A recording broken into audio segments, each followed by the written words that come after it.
Hello, my dear students. Welcome, everybody.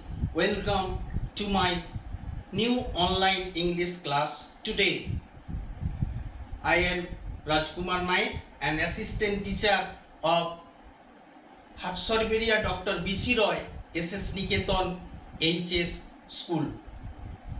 Today, I am going to discuss an important lesson or an important poem on class 10 syllabus named Fable, and the writer of this poem is Ralph Waldo Emerson.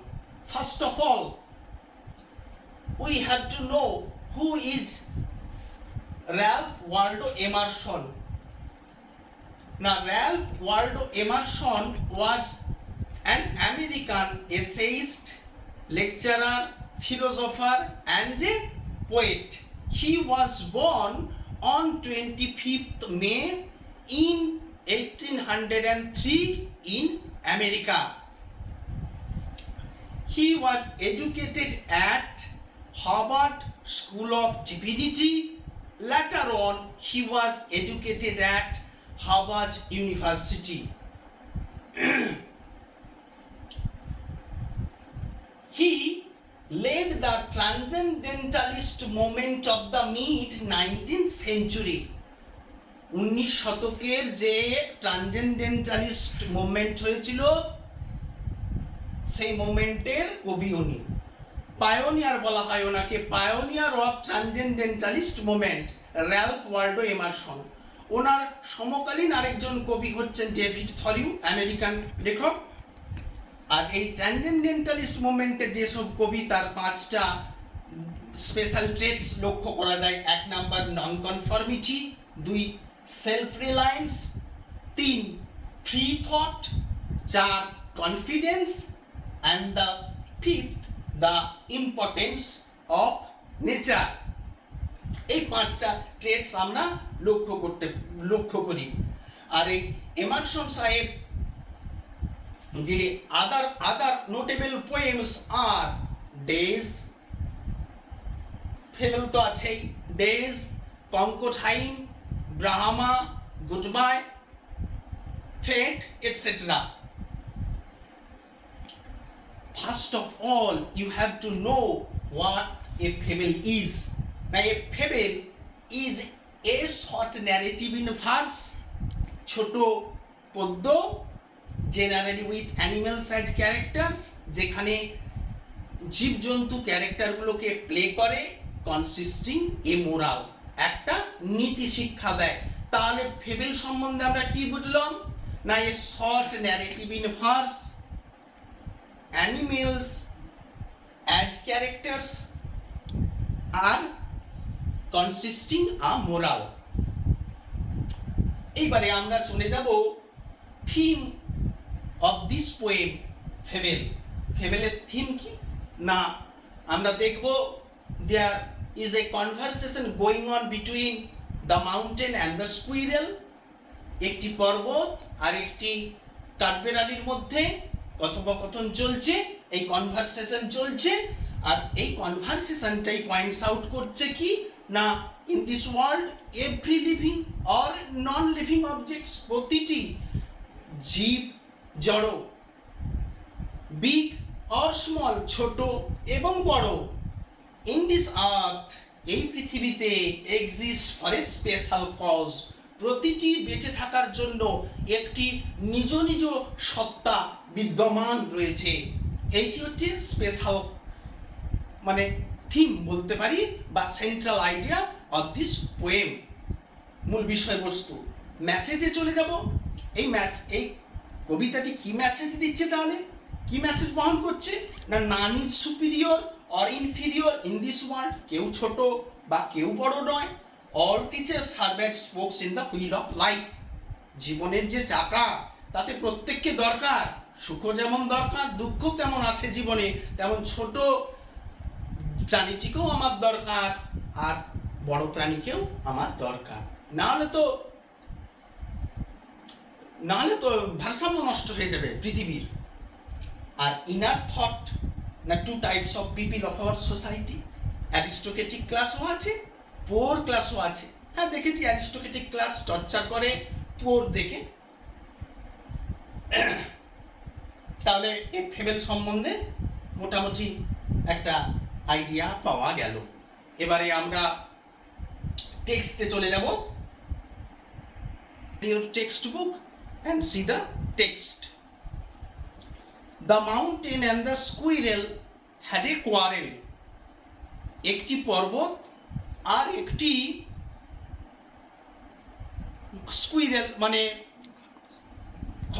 ওই একটি পর্বত আর একটি কাঠবেড়ালির মধ্যে যুদ্ধ বাঁধল। the former called the latter. কি বললো? Former মানে কি? এখানে ফরমার মানে প্রথম জন, called the latter দ্বিতীয় জনকে বললো লিটিল পিগ। মাউন্টেন বললো স্কুইরেলকে, পর্বত বললো কাঠবেড়ালিকে লিটিল পিগ ছোট্ট নীতিবাগীশ। কেন বললো ছোট্ট নীতিবাগীশ? না, সে নিজেকে নিয়েই নিজে যেটা জানে সে সেটাই ভাবছে আমি বিশাল জেনে গেছি, সেলফ রাইচুয়াস পারসন। এখানে কিছুটা স্যাটাইরিক্যাল সুরে, কিছুটা বিদ্রুপের আকারে একটু মক করেই বলেছে মাউন্টেন যে তুমি ছোট্ট নীতিবাগীশ। বান রিপ্লাইড, বান বলতে গিয়ে না ওই স্কুইরেল, সে কি বলল? রিপ্লাই মানে তার প্রত্যুত্তরে কি বলল? You are doubtless very big, নিঃসন্দেহে, there are no doubt about that, you are very big than me, আমার থেকে অনেক অনেক বড়। But all sorts of things and weather, যদি প্রত্যেকটি জিনিস, প্রতিটি আবহাওয়া must be taken in together, একসঙ্গে নেওয়া হয়, to make up a year and a sphere. যদি প্রতিটি আবহাওয়া, এক আবহাওয়ায় তো সারা বছর হয়ে যায় না, 6টা ঋতু আছে আমরা জানি, গ্রীষ্ম, বর্ষা, শরৎ, হেমন্ত, শীত, বসন্ত, 6টি ঋতুকেই আসতে হবে, তবে একটি সাইকেল সম্পূর্ণ হবে, সিজনাল সাইকেল। সেই হিসাবেই বলছে যে to make up a year and a sphere, একটা ভূলোক তৈরি করতে সবগুলো জিনিস আর ওয়েদার লাগে। অ্যান্ড আই থিঙ্ক, আমি মনে করি, ওই কাঠবেড়ালি বলছে I think it no disgrace, কোনো অসম্মান নয়, যে আমি ছোট কোনো অসম্মান নয়, টু অকুপাই মাই প্লেস, আমার জায়গায় আমি যে ছোট, মানে কাঠবেড়ালি মোটেও এখানে হীনমন্যতায় ভুগছে না। কাঠবেড়ালি জানে আমি ছোট, সে নিজের জায়গায় satisfied. To occupy my place if I am not so large as you, যদি আমি তোমার মতো বড় না হই। মানে কি? কাঠবেড়ালি বলছে মাউন্টেনকে যে তুমি সত্যিই বড়, স্বীকার করে নিয়েছে, ক্লিয়ারলি কনফেস যে তুমি আমার থেকে অনেক বড়। You are not so small as I, তুমি তো আমার মতো ছোট হতে পারবে না, মানে ছোটটা নিয়েই তার নিজের ওপর নিজেকে গর্ব। I will not deny you, আবার কাঠবেড়ালি কি বলছে?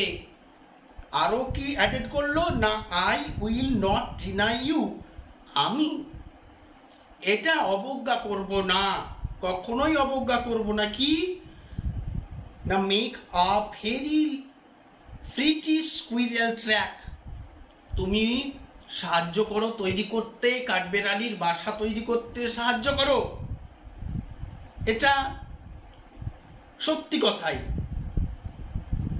ট্যালেন্টস ডিফার, প্রতিভা নিজ নিজ গুণে ভিন্ন ভিন্ন হয়, প্রতিভা প্রত্যেকের আলাদা আলাদা।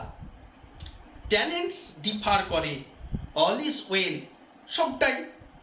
সবটাই ভালো।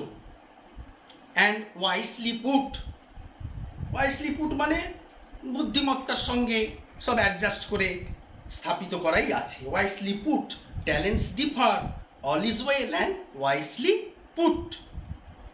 If I can not carry forest on my back, আমি যদি পর্বত না কাঁধে বইতে পারি, কাঠবেড়ালি বলছে আমি তো পর্বত, ওই পর্বত তুমি যেমন অরণ্যকে তোমার পিঠে স্থান দাও, আমি তো পারবো না, আমি তো ছোট, এইটুকু ছোট প্রাণী, আমি পারবো না আমার পিঠে স্থান দিতে এরকম গৃহ তরণ্যকে। Neither can you crack a nut, তুমি তেমন আমার মতো বাদামও ভাঙতে পারবে না। তাহলে এখানে প্রথমেই আমরা দেখেছি কবিতাটি যে কনভারসেশন, আমি বলেইছিলাম প্রথম যে conversation is going on between the mountain and a squirrel. কনভারসেশনটা এখানে স্কুইরেলই বেশিরভাগ সময় কথা বলছে। Points out that in this world every being, living or non living, small or big, have their individual reason for existence. তাদের নিজ নিজ সত্তাতে তারা বেঁচে রয়েছে, বিদ্যমান। আর এই কবিতায় পার্সনিফিকেশন ব্যবহার করেছেন কবি। পার্সনিফিকেশন বলতে ছোট করে বলি যে কোনো লিভিং অবজেক্ট অথবা নন লিভিং, সেটা অ্যানিমেল হতে পারে অথবা ইনঅ্যানিমেট অবজেক্ট হতে পারে, সেখানে হিউম্যানের ফিলিংস দেওয়া হয়, ইমোশনস দেওয়া হয়, যেমন মানুষের মতন করে তাদেরকে প্রকাশ করা হয়। এখানে স্কুইরেল হচ্ছে অ্যানিমেল আর মাউন্টেন হচ্ছে inanimate object, non living things, যেহেতু ওদের দুটোকে পার্সনিফাইড করা হয়েছে।